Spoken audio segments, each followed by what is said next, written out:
Vice President Harris visits Columbus, Ohio to talk about impacts of the infrastructure bill. The jury has reached a verdict in the trial of the Illinois teen who brought a gun to a Black Lives Matter protest. And in sports, Ohio men's basketball takes on 13th ranked Kentucky in their biggest challenge of the season. Newswatch starts right now.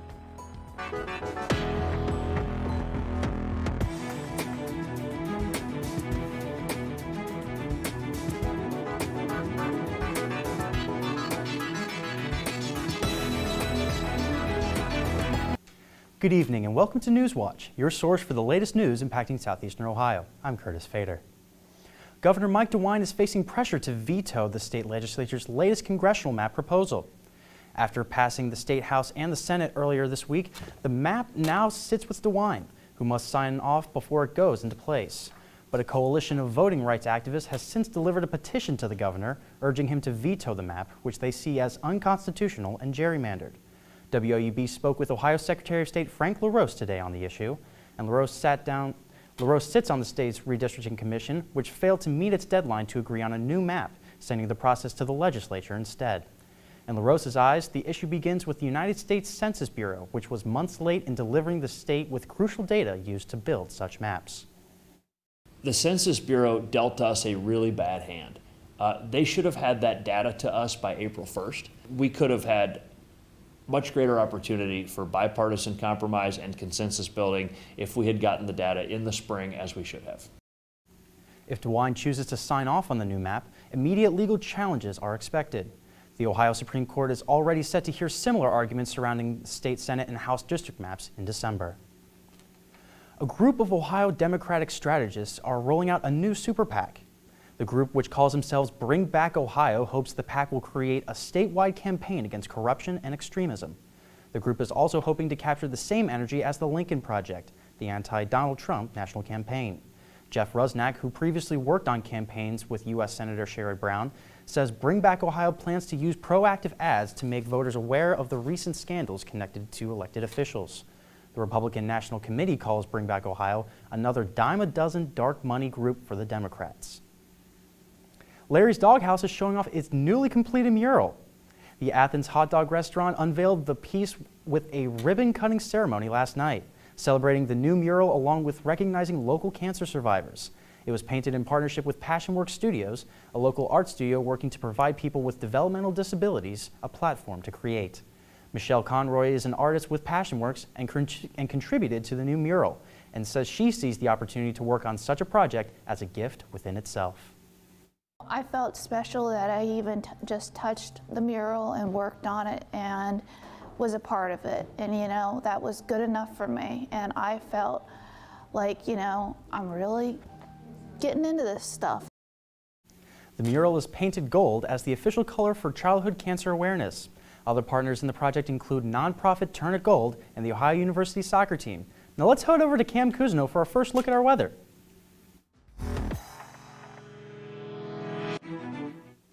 Thank you, Curtis. And we've seen some colder weather as of late, but it's also been pretty clear. Some clouds have started forming, and the temperature right now in Athens is 34 degrees.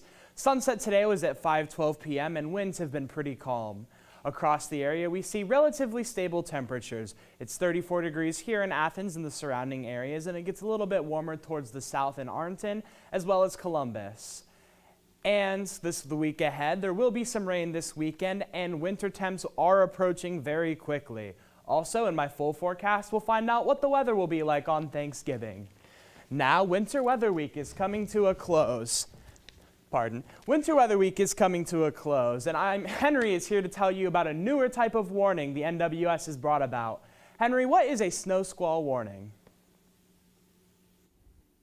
Thank you, Cam. I got so much to tell you about what a snow squall warning is. And you can kind of think of a snow squall warning kind of like a small blizzard because the most important aspect of a snow squall is the winds.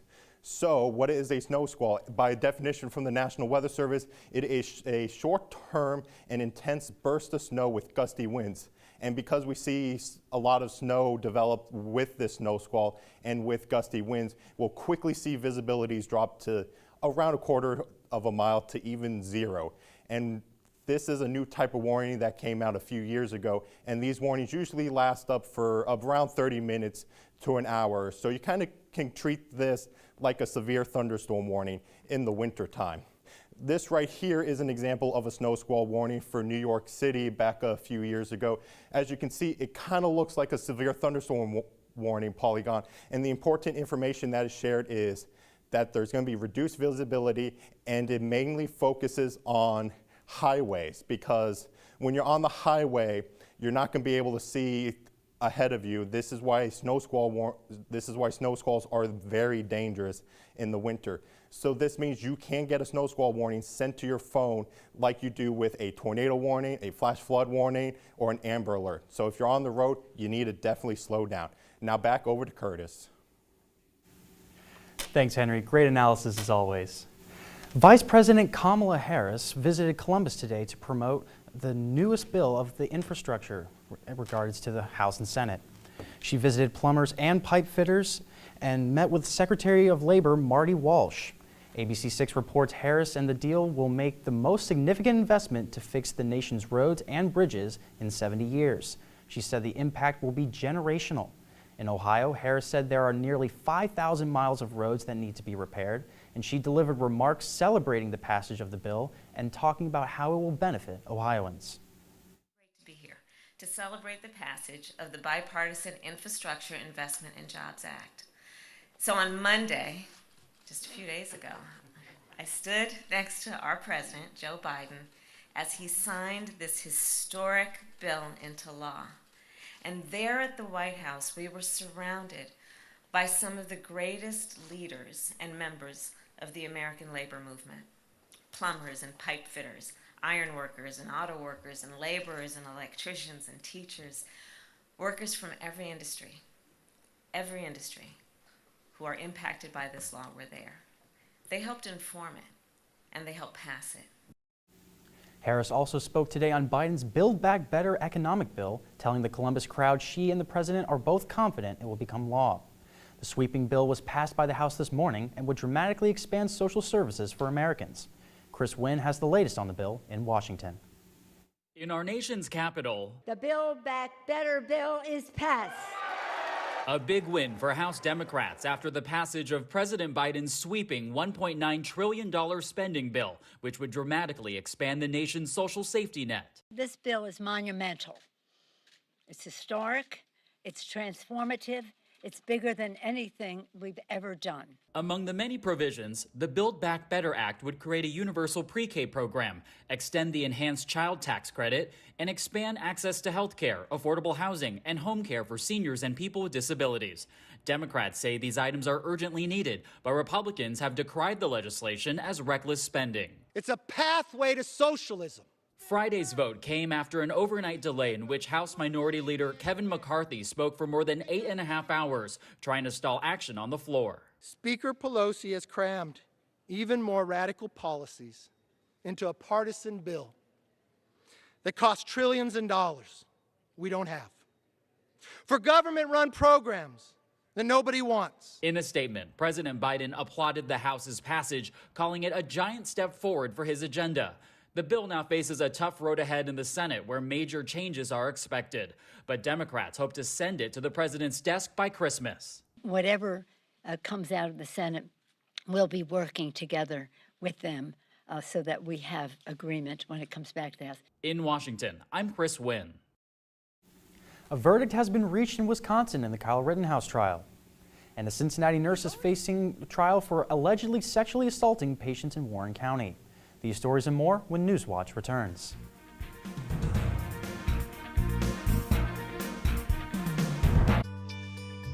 We just went back to Africa. On Finding Your Roots, musician Pharrell Williams. I have to say I'm forever changed. And actor-director Casey Lemons.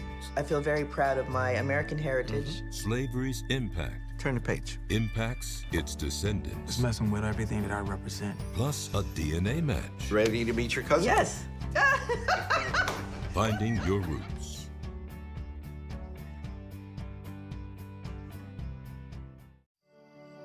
Day after day, for over a year, I saw no one, except my family. It was a family like none that you know. But I'm a mother, it seems, and these are my children. And soon enough, like all children, they'll leave home, and I suppose my heart will be broken. But for now, this is my life as a turkey.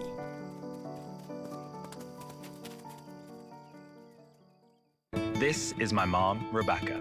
Hello. She worked as a housekeeper for 50 years. Then all of a sudden, I just got fired. I couldn't get my mom a job, but I took her on an adventure of a lifetime. Road trip beginning now. You have one chance at life. For God's sake, live it the way that makes you comfortable.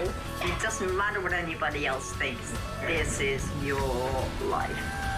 Duty Free, Monday, November 22nd at 10 on Independent Lens. The countdown has officially begun for the Gridiron Glory season finale. This one's a little different though. Instead of 30 minutes, we'll have a full hour of action.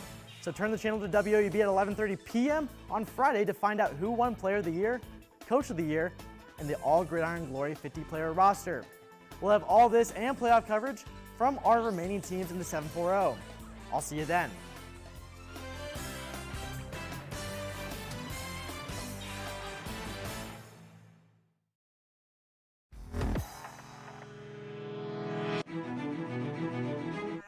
Rittenhouse not guilty. As to the fifth count of the information Gage Grosskreutz, we the jury find the defendant Kyle H. Rittenhouse not guilty. Not guilty on all counts. That's the decision today from the jury in Kyle Rittenhouse's murder trial. The 18-year-old faced 5 felony charges for killing 2 people and injuring one other during unrest in Kenosha, Wisconsin last year after the death of Jacob Blake. Rittenhouse faced possible life in prison. Jurors made their decision after 4 days of deliberations, and the 12-person jury made up of 5 men and 7 women deliberated for more than 24 hours total this week, starting deliberations on Tuesday. Defense attorney for Rittenhouse, Mike Richards, says he's happy with the decision. It's been a long 3 weeks. We're very happy with the verdict. We're happy that the jury took the time, put in an incredible amount of effort. There were times we doubted the case. There were times we were confident. And to say that we were relieved would be a gross misunderstatement. A former nurse's aide who has pleaded guilty to sexually assaulting elderly Alzheimer's patients is now facing additional charges. Karen Johnson breaks down how the suspect is now facing 5 charges, including rape and sexual battery in Butler County. He's already faced a judge and been convicted of sexually assaulting patients in Warren County. Next stop for God Bless Uwadiegwu, Butler County. He will have to face a trial here with that background going in. Uwadiegwu was just indicted on 5 sex crimes in Butler County, including the rape of a disabled woman in 2018. Like children, they're the most vulnerable, especially when you have a case as this that involves allegedly a victim who is a paraplegic, someone who is disabled. Prosecutor Mike Moser says the woman's family hired Uwadiegwu to care for her at her home in Hamilton. He was a state-tested nursing assistant at the time. Moser says this should be a lesson for all families in need of a nurse's aide. If you are at home and require nursing care, it's not inappropriate for the patient to request some friend or family member to be present during the time that that person is there giving them assistance. Prosecutors say the second Butler County victim is from Middletown. According to a police report obtained by WLWT, this victim claims Uwadiegwu sexually assaulted her in 2013. She was not a patient of his, but according to the report, the two were friends. The woman thought he is trying to be more than friends, and he wanted to have sex with her. She lived in the Dublin House at the time, a rental community for seniors and people with disabilities. The report states the victim thinks he is attempting to become a provider for her and several people within the building. The suspect faces up to 3 years in prison for his sex convictions in Warren County, and if convicted on the charges in Butler County, the suspect could face much more significant jail time. How food banks are preparing for the holiday season. That story still ahead. And Thanksgiving is approaching soon. Find out in my full forecast after the break whether or not your travel plans might be affected. But for now, let's have a look at some stocks of local interest.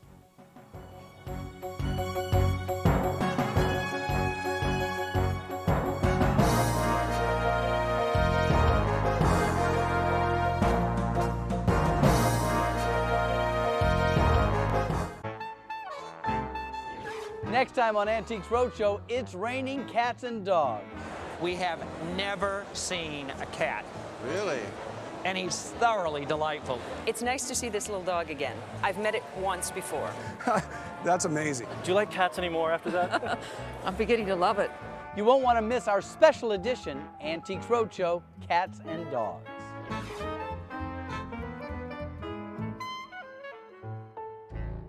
This is my mom, Rebecca. Hello. She worked as a housekeeper for 50 years. Then all of a sudden, I just got fired. I couldn't get my mom a job, but I took her on an adventure of a lifetime. Road trip beginning now. You have one chance at life. For God's sake, live it the way that makes you comfortable. It doesn't matter what anybody else thinks. This is your life. Duty free, Monday, November 22nd at 10 on Independent Lens. Day after day, for over a year, I saw no one, except my family. It was a family like none that you know. But I'm a mother, it seems, and these are my children. And soon enough, like all children, they'll leave home, and I suppose my heart will be broken. But for now, this is my life as a turkey.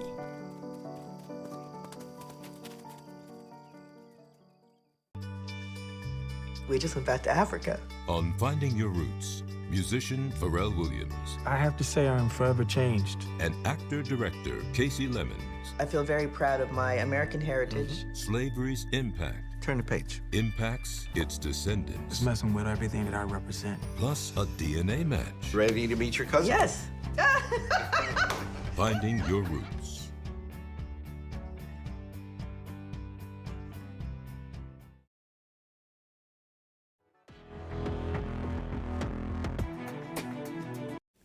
Hi everybody, I'm your weather forecaster Cam Kuzno, and after a warm day on Sunday, it cooled down pretty quickly. Today, thankfully though, we were treated to some nicer clear weather today. This is because of a high pressure system. Pardon me, we're having some technical difficulties. This is because of a high pressure system that is affecting the area, and that's going to continue to bring us some clearer weather for the next couple of days. Tonight we are going to see some clear skies at around 8 o'clock p.m. where the temperature will be 32 degrees. Winds are going to calm down all the way at 10 o'clock p.m. where we'll see the temperature at 28 and clear skies. Temperatures will steady at around 10 o'clock p.m. and will continue to be 26 degrees for most of the night, and the low for tonight will be that 26 degrees. Clear weather through all of tonight, and we will see sunrise tomorrow morning at 7:23 a.m. Winds tonight are calm, but those will kick up tomorrow morning. Across the area, with the weather in, the low temperature in Athens will be 26 degrees. It gets pretty warm up in Columbus where it'll be 29, and we will see Ironton, Jackson, and Ripley also sitting around that 26, 27 mark. Over here towards the east, New Martinsville and Cambridge will have lower temperatures than the rest of the area. Tomorrow, the high in Athens will be 53 degrees and mostly cloudy. We'll see a 30% chance of rain later in the day, and winds will be south from 5 to 7 miles per hour. Across the area, it'll be 53 in Athens, and once again, we'll see colder temperatures up towards the northeast part of our viewing area in Cambridge and New Martinsville. There's a cold front that's going to be bringing us some more precipitation. This will be tomorrow night and into Sunday. And you'll see the areas of the dark green will have a little bit of heavier rain, but most of our viewing area is in the light green, and we'll just see a little bit of showers that night. And pardon me, the 7-day forecast wasn't shown, but there will be some precipitation that will happen this Sunday and Saturday, potentially affecting everybody's weekend travels. We will see some clearer weather throughout the week, and then later in the week, towards Thursday and Friday, we will see some more rain. Temperatures are going to get very low, and that's all I have for my full forecast. Sorry about that. It's a shame that we're seeing a lot of rain this weekend, but I am very appreciative of what the weather team has done this entire week with Winter Advisory. Wouldn't you say? Thank you very much, Curtis. It's very important to be safe during Winter Weather Week. Sometimes with snow squalls and all the sorts of hazards, it can get a little bit scary. Thanks as always, Cam. Thanks so much. As the holidays approach, food banks around the country prepare for the possible increase in some people needing some extra help. And while the number of people in need of the pandemic have lowered a bit, inflation could continue to affect families around the nation. Camila Bernal has a look on what food banks could be facing this holiday season. The boxes full of food are a necessity for Maria Torralba. I don't make enough money. That's the reason I come and get some food. She receives donations 3 times a month and says at times she has to choose between food and gas. So expensive. And the gas, you see, my car is almost empty because we didn't have enough money to get some gas. According to Feeding America, while demand from the beginning of the pandemic has gone down, in 2021, 1 in 8 people in the U.S. may experience food insecurity. Now, 19, 20 months later, we're still running more than double the food volume from the pre-pandemic period. Many food banks are not anticipating the massive distribution lines seen in 2020, but Michael Flood, CEO of the LA Regional Food Bank, says the need could still increase, fueled by inflation. We fill the gaps with food purchases for what we're not seeing in the donated inventory, and that's where we're seeing some struggles. Manny Flores, executive director of North Valley Caring Services, sees it firsthand and says it's not necessarily low-income families needing the extra food. People who are trying to stay current with their rent, with their mortgage, with their car payment, their insurances, trying to get their kids to school. People who are now also dealing with higher food prices. Very expensive, very high prices and everything. So that's impossible to get some food in the grocery store. I'm Camila Bernal reporting. I'm at Zanesville High School for the Division IV regional title game between the Bloom Carroll Bulldogs and the St. Clairsville Red Devils. I'll have more on this highly anticipated matchup when Newswatch returns. But now let's take a look at what's coming up tonight on your local public television station.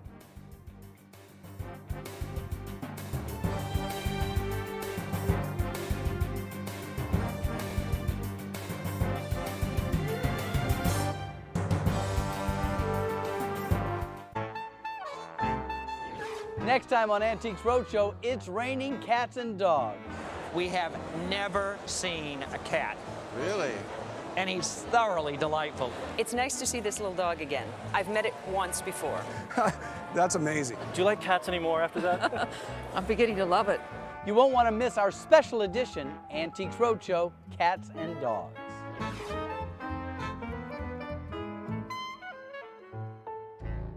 This month in Passport on the PBS Video app, your on-demand library for the best of PBS. Could we talk about the fact that we killed a man? Why would we want to do that? I don't want you to listen to me. I want you to listen to the science. Muhammad Ali was the most important man in the world. The price of freedom comes high. I have paid, but I am free.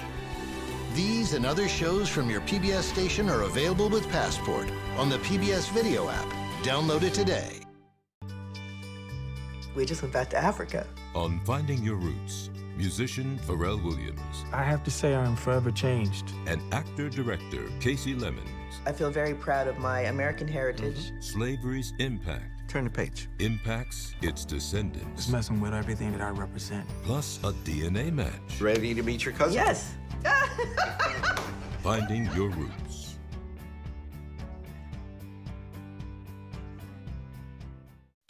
I don't think they ever thought they were sending their children off to die. They stripped them of culture. They just became a number. The white man wanted you to learn his way. I want everybody to know what happened to our children in those boarding schools. Right away, I knew I had to go. I heard a lot of stories about it. I want to see it for myself. We believe that we can't move forward until all of our ancestors are back home with us. Home from School, The Children of Carlisle, Tuesday, November 23rd at 9 on Independent Lens.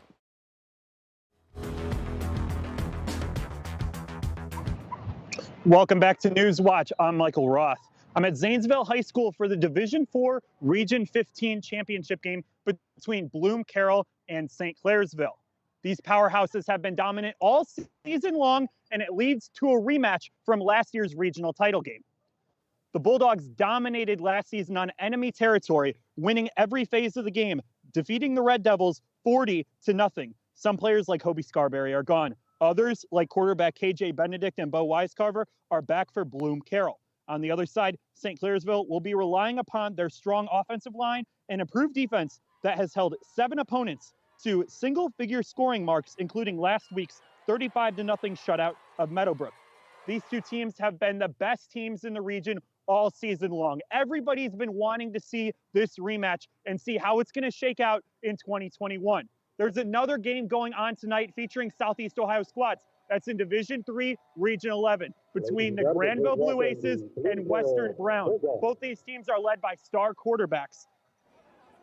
While the Division IV Regional Championship game features local powers, the Division III Regional Championship has some new faces in the title game. Granville defeated London 15-14 thanks to Carson Crouch throwing an early touchdown pass on a torn ACL. After re-injuring himself last Friday, it'll be interesting to see if he suits up again for the Blue Aces under center.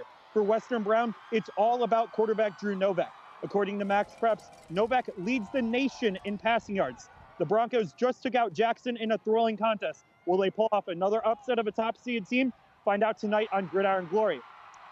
There are also 3 games on Saturday that Southeast Ohio fans are going to want to keep an eye about. In Division 5, Region 19, Wheelersburg pulled off the big upset over Ironton to advance to a date with Harvest Prep tomorrow night. We'll see if the Bird can beat a higher-seeded opponent for a 3rd straight week, or if Harvest Prep will make their first Final Four appearance since being bumped up to Division 5. In Division 6, Fort Fry is going for a 2nd consecutive Region 23 championship. They defeated Barnesville 42-7 last Saturday in the regional semifinals. The team standing in their way, the West Jefferson Rough Riders. West Jefferson was moved to Region 23 from Region 24, giving the Cadets a new team to beat if they want to make another Final Four. Finally, Newark Catholic and Shadyside meet in the Region 27 championship. These two teams went at it last season, and the Green Wave came out on top 10-7. Cole Cantor and the Green Wave have been rolling since a Week 9 loss to Heath. For Shadyside, running back Wyatt Ryman is the all-time leading rusher for the Tigers. Will this game feature more offense than last season? Those two superstars will try to light up the scoreboard. That's all the high school football action we have for you in Southeast Ohio this region. However, Ohio Bobcat fans, you're going to want to tune into this. The Ohio men's basketball team is traveling to Lexington to take on the Kentucky Wildcats. The last time the Bobcats took on Kentucky, Jeff Bowles is playing. This time, it's going to be Jeff Bowles leading the Bobcats as they hope to try and stay unbeaten. Big Bobcats game tonight, as well as huge high school football games. And don't miss the Gridiron Glory Team of the Year featuring the top 50 players from Southeast Ohio. For one final time, I'll toss it back to Curtis in the studio in Athens. Hi everybody. The high for tomorrow will be 53 degrees and we'll see mostly cloudy skies with an evening chance of rain that's about 30% that will last into Sunday. Winds will be south from 5 to 7 miles per hour and we will see that 53 degrees in Athens and it will get pretty warm towards the south. 57 degrees in Ripley and 57 in Ironton. 48 degrees up in Cambridge. It'll cool off a little bit and you'll see that temperature as well in Newark and Columbus. And for the 7-day forecast, we will see precipitation tomorrow and on Sunday, which may impact your travel. Cooler temperatures in the middle of the week, and while the temperatures will warm up, we will see rain for Thanksgiving and Black Friday. That's all I have. Back to you, Curtis. Thanks, Cam, and that's all for this broadcast this evening. Thank you for watching. I'm Curtis Fader. Stay tuned to PBS NewsHour, and remember, you can find any information anytime at woub.org. Have a great night.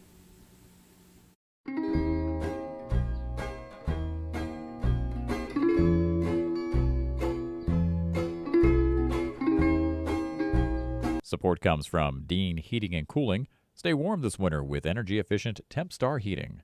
Dean Heating and Cooling provides HVAC services and installation in the Athens area, featuring Tempstar quality you can feel. Support comes from Snyder, Fuller, and Stroh in Athens, providing retirement planning and assistance to Southeast Ohio for 50 years.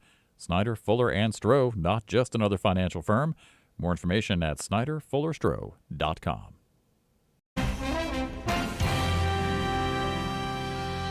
Good evening. I'm Judy Woodruff on the NewsHour tonight.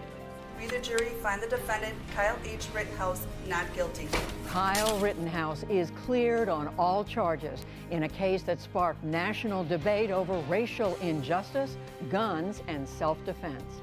Then, the Biden agenda. The House of Representatives passes the president's priority Build Back Better bill, sending it on to the Senate and likely changes. Plus, searching for justice, why those wrongfully convicted may face even greater struggles than others when adjusting to their post-prison life. Sometimes I'm overwhelmed. Anxiety, nightmares began to surface. Horrible nightmares. And it's Friday. Jonathan Capehart and Gary Abernathy preview the upcoming Senate battle over the president's signature social spending bill and the censure of a House Republican. All that and more on tonight's PBS NewsHour.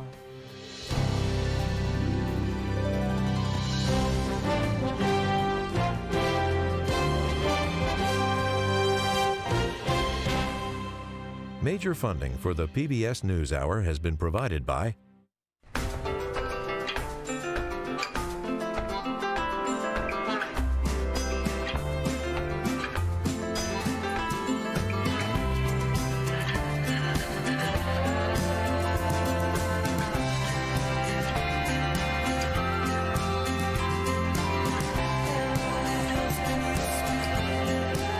moving our economy for 160 years. BNSF, the engine that connects us.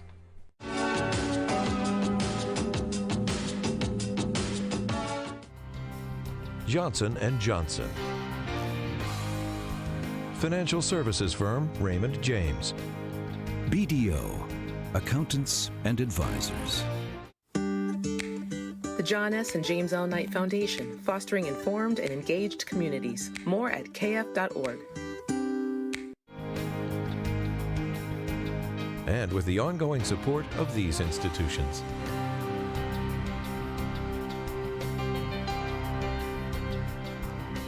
And friends of the NewsHour.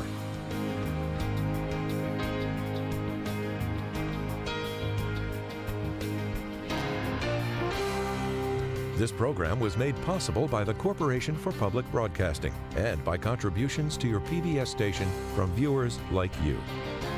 Thank you.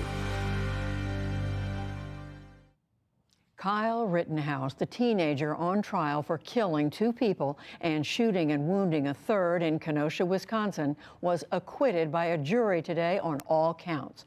The now 18-year-old faced 5 charges, including intentional homicide, reckless endangerment of public safety, and use of a weapon. The case was watched around the nation, and the jury delivered its verdict early this afternoon. We, the jury, find the defendant, Kyle H. Rittenhouse, not guilty. Members of the jury, are these your unanimous verdicts? Is there anyone who does not agree with the verdicts as read? Would you wish the jury polled? Rittenhouse shot 3 people, 2 of them, Joseph Rosenbaum and Anthony Huber, fatally after protests and riots broke out in Kenosha in August 2020. That civil unrest had been triggered by the police shooting of Jacob Blake, a black resident, 3 days before. Rittenhouse, then 17, drove from his home in Illinois to Kenosha and walked the streets with a semi-automatic rifle. He claimed that he was attacked and shot in self-defense. The case became a flashpoint in the debate over whether Rittenhouse was a vigilante or defending himself. Rittenhouse's attorney, Mark Richards, spoke after the verdict. Kyle is not here.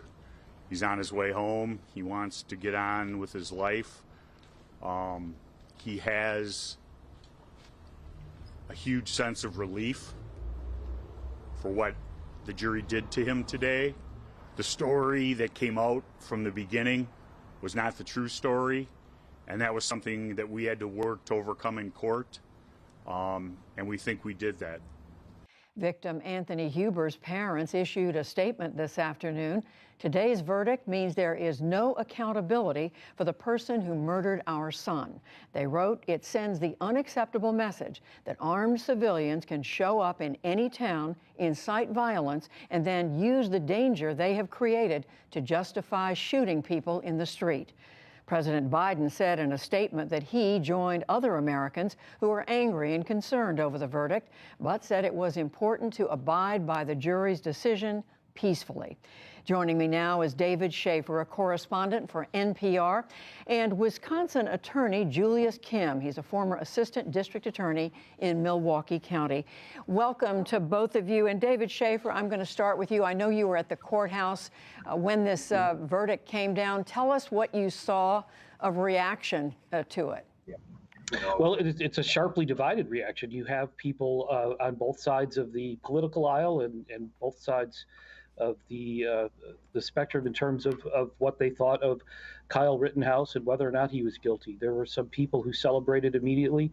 Some people drove by the courthouse honking horns, and there was a significant amount of people who were very upset and very angry when they heard the verdict. And those are the folks who are speaking out and probably demonstrating. I think there was a protest going on as we speak. So we're going to see a little bit more shouting and protesting over this violence here. And Julius Kim, you are, as we said, a former prosecutor. Was this a hard case for the DA, for the prosecution to make? Absolutely. I think that we could all tell that it was going to be a difficult case as the trial progressed, because we got to see some of the evidence ourselves. And when we put our eyes to the evidence and saw the videos in this case, we realized, whoa, there might be more to the situation than we were first aware of. The videos in particular showed Joseph Rosenbaum pursuing Kyle Rittenhouse right before that first shooting. And secondly, right before the Anthony Huber shooting and Gage Grosskreutz shooting, the videos showed Kyle Rittenhouse, for all intents and purposes, being attacked, not only by Anthony Huber, but by other people, and that he was in a vulnerable position when Gage Grosskreutz walked up to him with a handgun in his hand. And right there, I think all of us could tell that this was going to be a difficult case and that the state's witnesses weren't going to be perfect in this particular case. And Gage Grosskreutz, of course, was the third individual who was shot and injured. He recovered and then testified at the trial. David Schaefer, I want to come back to you. There was a comment during the trial about the judge and what seemed to be his pointed rebukes of the prosecutor, of the district attorney in the case. What did you see about that, and what sort of reaction was that getting during the trial? Well, there was a lot of people who thought that there was a lot of animosity, maybe not animosity, that's probably the wrong word, but there was a lot of tension in that courtroom between the judge and the prosecution. The judge clearly felt that the prosecutor went over the line in his questioning of Kyle Rittenhouse. And the folks outside of the courthouse believe that the judge was a little slanted in favor of Rittenhouse and the defense. I don't know that if you look at the record that's really true. My knowledge of the courts here in Wisconsin and really across the country is judges really do try to work hard to be fair to both sides. But he clearly felt that line of questioning was a little out of bounds and made his displeasure known. It would have been interesting to see, had there been a conviction on any of the counts, if the judge would have declared a mistrial as the defense had motioned for. And Julius Kim, I don't know whether you have experience with the judge or not, but what was your take on the judge's handling of this case, and what were your expectations as you listened to the arguments? Yeah, much ado has been made about Judge Schrader's rulings and some of the things he did in court. He played Jeopardy. He loves to tell anecdotes and tell little stories. But what I was looking at more and focusing more on were his legal rulings. And Judge Schrader's been around a long time. He's the oldest serving judge in the state of Wisconsin, and he does things his way, which is his prerogative. It's his courtroom, and he's entitled to have a certain personality. But in terms of the rulings themselves, I don't think anyone can debate or argue the fact that he is a thoughtful judge. That may be part of the critique, is that he tends to think aloud sometimes. But he gives both sides an opportunity to argue their positions. He always says, okay, state, do you have a response? Defense, do you have a response? And so some of the rulings might not everyone may have agreed with his rulings, but in the end, I thought that they were generally fair and there was some logic behind it. And this is just a matter of people not realizing that the judge has the power to make these decisions during the course of a trial, and he exercised them.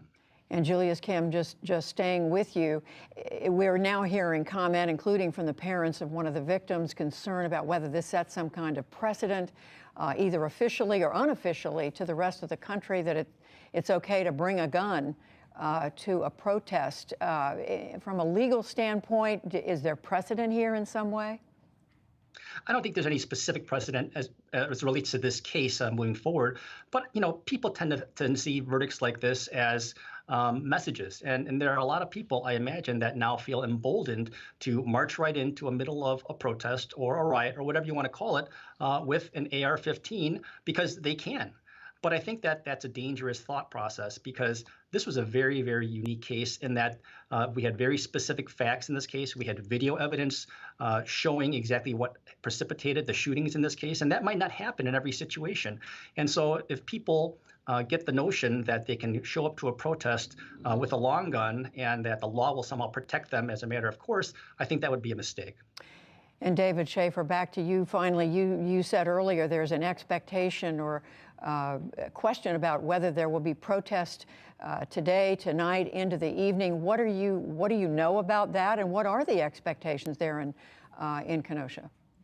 Well, I do think this verdict, to some of the folks who have been involved in the protest movement here in Kenosha, have told me that they are a little bit more concerned than they were prior to this whole incident. There might be people out there with guns who might feel a little bit emboldened. Some people have told me they no longer feel safe in their own community. I think they do feel that they need to make their voices heard, and their voices need to be heard on a broader set of issues in terms of racial justice, in terms of equality of opportunity in a community like this. And Southeast Wisconsin has some of the widest racial disparities in the entire country, and they want to make their voices heard. They do want to get out there and protest, but there's a little bit of angst over that and what could possibly happen if violence does rear its ugly head here again. Well, we certainly hope that's not the case, but I know that you and other reporters are going to be following this, and we certainly will be following what happens in the Kenosha area going forward. David Schaefer, thank you very much, and Julius Kim, we appreciate it. Thank you. Thank you, Judy. Thank you.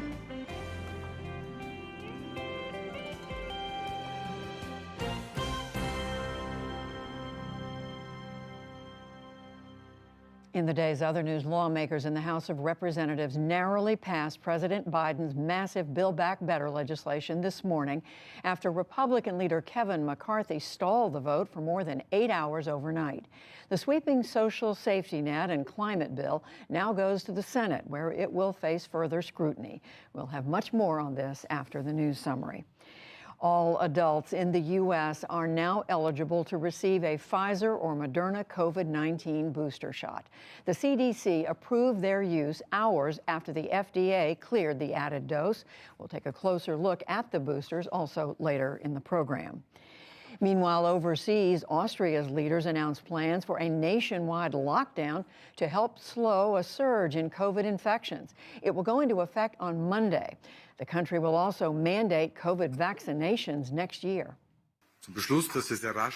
We have decided to make vaccinations compulsory across the country. This will begin February 1st. Substantially increasing vaccination rates is our only way out of this vicious circle of virus waves and lockdown discussions once and for all. We don't want a fifth wave. We don't want a sixth and seventh wave. This will be the continent's first nationwide vaccination mandate. Today's decision comes as parts of Europe are seeing record numbers of daily infections. Jury deliberations began today in Virginia in the civil trial of white nationalists at the 2017 Unite the Right rally in Charlottesville. They face charges of conspiracy to commit racially motivated violence after marching through the streets carrying torches and yelling racist and anti-Semitic rhetoric. At least one counter-protester died and dozens more were injured. In India, Prime Minister Narendra Modi has agreed to repeal controversial farm laws after thousands of farmers protested against them over the past year. They had argued the legislation would hurt their incomes. The repeal process will begin in December when India's parliament reconvenes. Farmers took to the streets to celebrate the surprise announcement. Many were cautiously optimistic. We welcome Prime Minister Modi's announcement, but the farmers will not leave this protest site until the laws are repealed in the parliament. Farmers make up one of India's most influential voting blocs. The reversal comes as Modi's party faces state elections early next year. The UN is now calling on China to provide proof of tennis star Peng Shuai's whereabouts. She's been missing ever since making sexual assault allegations against a former top Chinese official earlier this month. Beijing's foreign ministry said today that they were, quote, not aware of her disappearance. The Biden administration voiced concerns today about Louis DeJoy's leadership at the U.S. Postal Service. The Postmaster General is a Trump-era appointee. He came under fire in 2020 for making changes that slowed mail delivery times as many voters were mailing in their presidential election ballots. DeJoy has also been criticized for investing in companies that have done business with the Postal Service. We're, of course, deeply troubled, continue to be deeply troubled, as many Americans are, by the earlier reporting on Postmaster General DeJoy's potential financial conflicts of interest, and take serious issues with the job he's doing running the Postal Service. White House Press Secretary Jen Psaki, DeJoy can only be removed by the U.S. Postal Service Board of Governors. Today, President Biden announced plans to replace two of DeJoy's backers on the board with two new members. President Biden had his annual physical examination at Walter Reed National Military Medical Center today on the eve of his 79th birthday. His physician declared him healthy and, quote, fit for duty. While under anesthesia for a routine colonoscopy, his authority was transferred to Vice President Kamala Harris, making her the first woman in the U.S. to hold presidential powers. Stocks were mixed on Wall Street today. The Dow Jones Industrial Average dropped 269 points to close at 35,602. The Nasdaq rose 64 points to notch a record close, and the S&P 500 slipped 6. And two lucky turkeys are off the menu this Thanksgiving as part of a presidential tradition. The gobblers, named Peanut Butter and Jelly, were officially pardoned by President Biden at the White House today. They will live out their days on a farm at Purdue University in Indiana. Lucky Purdue and lucky turkeys. Still to come on the NewsHour, how to get boosters to everyone 18 years and older as COVID cases in the U.S. continue to rise. The unique challenges that wrongfully convicted people struggle with when adjusting to post-prison life. And Jonathan Capehart and Gary Abernathy weigh in on the House passing the Build Back Better bill and the verdict in Kyle Rittenhouse's trial, and much more.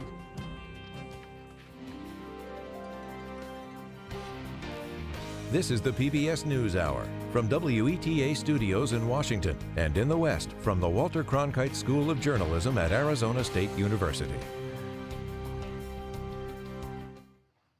As we've reported, House Democrats are heading into the weekend with a victory after passing the Build Back Better legislation in the House this morning. Lisa Desjardins has this report on a long debate and what's in the sweeping legislation. On this vote, the yeas are 220, the nays are 213. The Build Back Better bill is passed. For House Democrats, loud cheers at the end of a long road, as this morning they passed President Biden's Build Back Better Act. The bill covers a host of major issues, combating climate change, providing universal preschool while slashing childcare costs for younger kids, expanding government health care coverage, and creating more subsidized affordable housing. In all, some $1.7 trillion in new programs and spending. Democrats provide money for that by increasing taxes on big corporations and the wealthiest Americans. Last night, after weeks of drama, the bill seemed on track for quick passage until the last Republican to speak, House Minority Leader Kevin McCarthy, took the floor. Every page of all this new Washington spending will be paid for or borrowed from you, the American hardworking taxpayer. Technically given 1 minute to speak, as a party leader, McCarthy has the right to go as long as he likes. He turned that 1 minute into 8.5 hours of speaking against the Build Back Better Act, breaking the record set by Pelosi for the longest speech on the House floor. It made history and instantly internet memes. From the House cloakroom next to the chamber, Democratic Congresswoman Alexandria Ocasio-Cortez took to Instagram to mock. Look at all of those different colored ties and haircuts.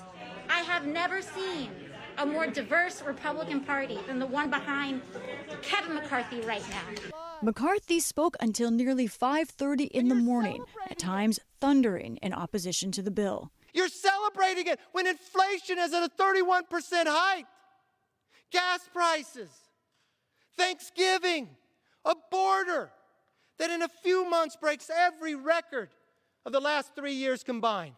Sizing up the tactic, House Speaker Nancy Pelosi sent Democrats home and pushed the vote until daylight, when she got her turn to speak. And as a courtesy to my colleagues, I will be brief. After a jab at her Republican rival's speaking time, Pelosi responded. Much has been said on this floor, but the facts are these.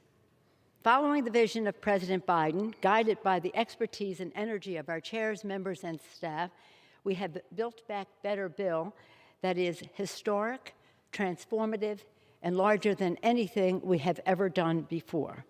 In the end, Pelosi lost only one Democratic vote, Jared Golden of Maine. On Twitter, he said the bill offered too much help for some of the wealthy and could be better. Golden's concerns foreshadowed the next tricky Democratic fight straight ahead as the bill goes to the U.S. Senate.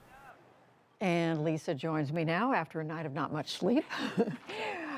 So let's talk about this. As you said, sweeping bill, $1.7 trillion. Let's break out some of the bigger pieces. Talk about what's the largest thing in here. So excited to dig into this and explain it.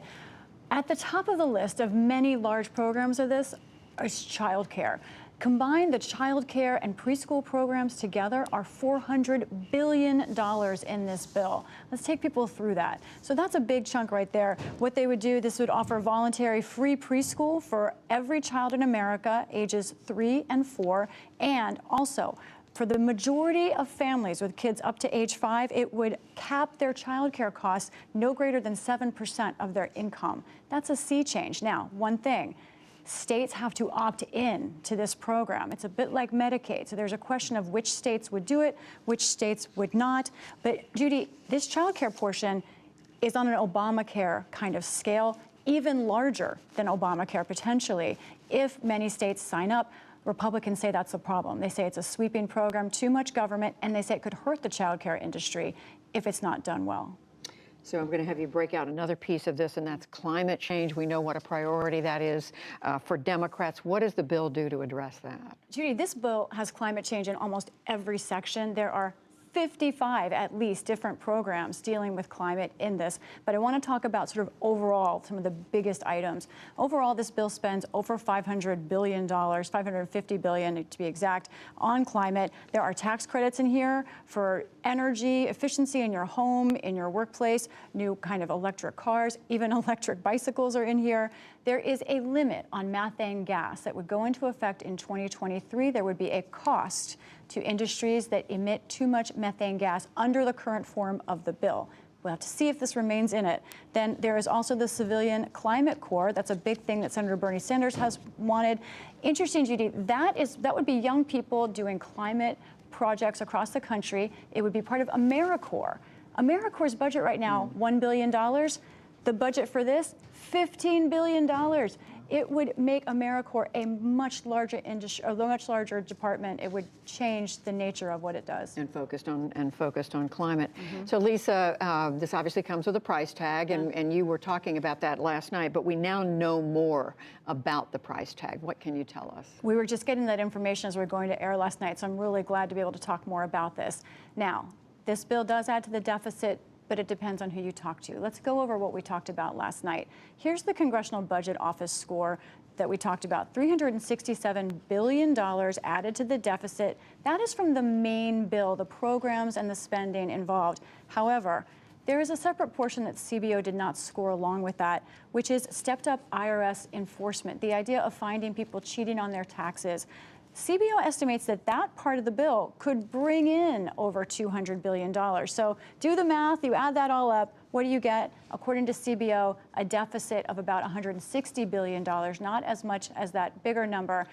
Democrats, however, look at this. They say that IRS number, too small. They think actually they'll get more like $400 billion, maybe much more than that. So that's how they argue that this is paid for. They think that IRS number is shallow and that the money will come in. And they remind everybody it's over 10 years, so That's if it's correct. 160 divided by 10. right. So we know you've been reading this 2,000-page bill. What else has caught your eye?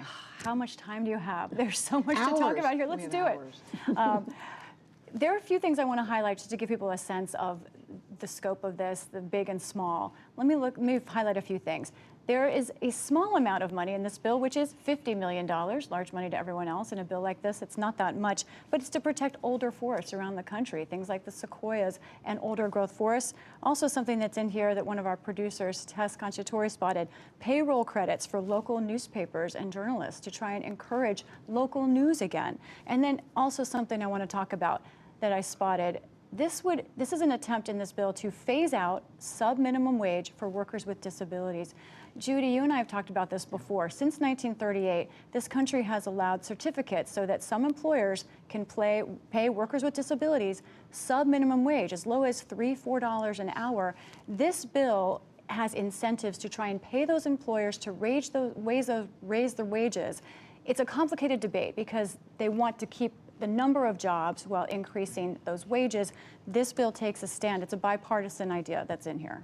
I think a lot of people didn't realize that That's it right. could be below minimum wage. And now it goes to the Senate, and you'll be reporting on that. I will. After Thanksgiving. Lisa Desjardins, thank you. You're welcome.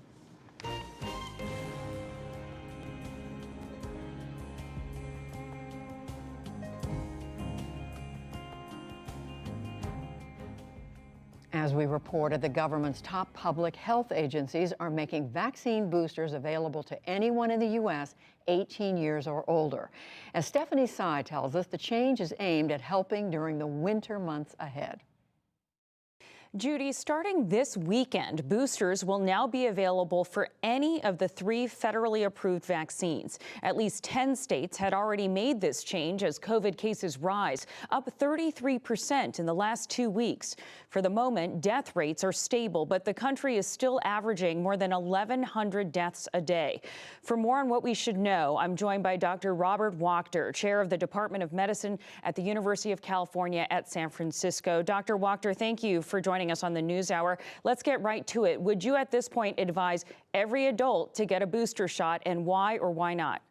I would. I got mine a month or so ago, but have advised my 28 and 30-year-old healthy children to get them as well. The boosters do 3 things. First of all, we now know that the efficacy of the original shots does wane, starts waning at about 5 months and wanes more the more time goes on. And the boosters do 3 things. One is they prevent mild infections, but mild infections can lead to long COVID. The second is they can prevent severe infections, which can lead to hospitalization and death. And the third is they keep the community safer. They decrease the amount of COVID in the community. Isn't it still, though, Dr. Wachter, the unvaccinated that are most at risk, not only for severe COVID, but behind community spread? No question about it. And early on, people said, well, we should really concentrate on vaccinating the unvaccinated.